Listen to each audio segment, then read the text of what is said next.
السلام علیکم ناظرین، خبر کی اصل خبر کے ساتھ سمیر قریشی آپ کی خدمت میں حاضر۔ آج ہم ایک بار پھر سانحہ گل پلازہ کی بات کریں گے، جہاں مسلسل جاں بحق افراد کی لاشیں نکالی جا رہی ہیں۔ گل پلازہ جو اب تک زندگی کا سامان فروخت کرنے کا مرکز تھا، اب جو ہے اداسی اور افسردگی کی ایک تصویر بن چکا ہے۔ گل پلازہ اب ایک تاریخ اور کراچی کی قبروں پر رکھی ایک گواہی ہو چکا ہے۔ گل پلازہ اور ماضی میں ہوئے حادثات اور سانحہ تک ایک کہانی رقم ہو چکی ہے۔ انسان مرتے رہے، فائلیں چلتی رہیں، افسران محفوظ رہے، سب اداروں کی آنکھیں بند رہیں۔ کبھی غفلت نے دستخط کیے، کبھی آگ نے انسان نگل لیے۔ ہر سانحے پر کیمرے آن ہوئے، سوشل میڈیا پر مگرمچھ کے آنسو بہائے گئے، جھوٹے دعوے ہوئے، پھر خاموشی اور پھر اگلے جنازے تیار ہوئے۔ ذرائع ہمارے یہ بتاتے ہیں کہ گل پلازہ کے اندر 1200 دکانیں تھیں، 5500 روپے مینٹیننس کے لیے جاتے تھے فی دکان، جو کہ ماہانہ 66 لاکھ روپے بنتے ہیں، اور سالانہ 8 کروڑ روپے بنتے ہیں۔ لیکن اتنی بھاری رقم وصول کرنے کے باوجود بھی وہاں کی انتظامیہ اور کمیٹی نے فائر سیفٹی سسٹم جو ہے وہ نہیں نصب کیا۔ 1000 دکانوں کی جگہ پر 1200 دکانیں قائم کر دی۔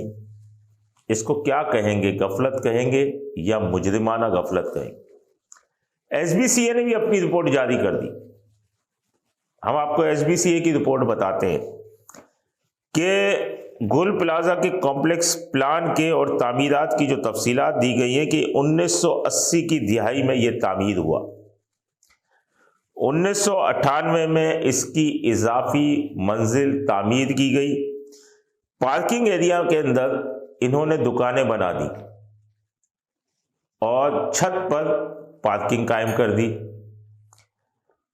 2003 میں گل پلازہ کی اضافی منزل جو ہے وہ ریگولائز ہوئی اور 14 اپریل 2003 میں کمپلیشن حاصل کیا گیا۔ نقشے میں بیسمنٹ سمیت 3 منزلوں کی اجازت جو ہے وہ تھی۔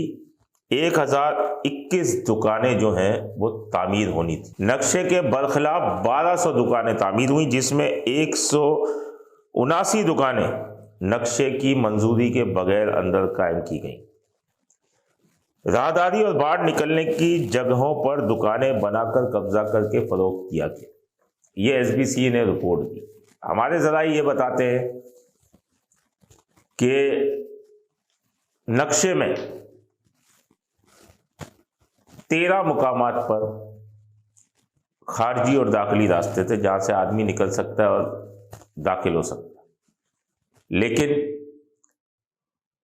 وہاں قبضہ ہو چکا تھا۔ صرف 3 راستے تھے، اس میں بھی گیٹ بند کر دیے جاتے تھے 10 بجے کے قریب۔ تو اس وجہ سے یہ سانحہ پیش آیا کہ فائر بریگیڈ کا عملہ اندر ہی نہیں جا سکا تاکہ فائر پر قابو پایا جا سکے۔ اب یہ اتنا بڑا سانحہ ہوا، اب تک لاشیں نکل ہی رہی ہیں، فیملیز باہر اپنے پیاروں کی امیدیں لگائے بیٹھی ہیں کہ کوئی معجزہ ہو جائے جس پر ان کے پیارے انہیں واپس مل سکیں۔